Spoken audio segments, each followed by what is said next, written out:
علمي نظيرة الطباخة. من عيوني أنت بس اللي أمر وتدلل. تعلم من يا خيرية بن خيرية. كان أكل خيبة. معانا دخلتك كحامي. لا حامي ولا بارد، وجاي تعلمني الطبخ. كان طبخ ما يعجبكش من الأكابر، كنت تغصب تغصب صح؟ من الأكابر؟ ما هو ذي اللغة من الأكابر والعكابر، مقى معانا يا نظيرة. فجأة تغيرت يا خيري، بعتني بيت العشرة اللي بيننا.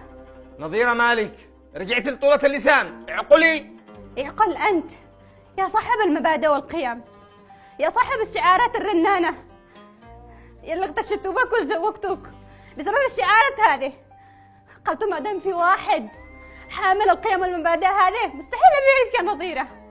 والآخر إيش؟ بعتني سريع ولا على بالك ولا إحساس ولا ضمير. كلكم الرجال نفس الطينة، ما فيش اختلاف. ايش فعلتوا يا نظيرة؟ ما هو الجرم اللي فعلته يا نظيرة؟ ايش سويتوا لما تهجمي علي هذا الهجوم كله؟ حاسبي على كلامك.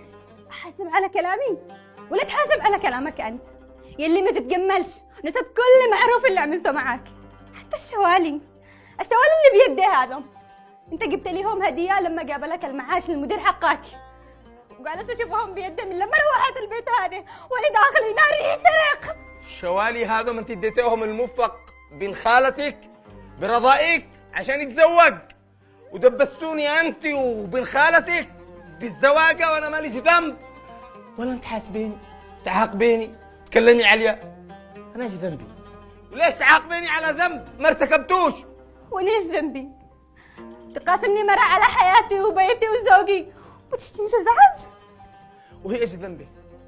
ما هي لي حقوق مثل ما انت لك حقوق. وبعدين انا مطالب ان انا اعدل. بس خليك عن حياتي كلها نكد. الغدا لي كل طاره يا نظيره. دالحين عقبكين ما تجيش اللي تنكدن على بيه، ضوك خرج لا اصطبح ولا تغدي.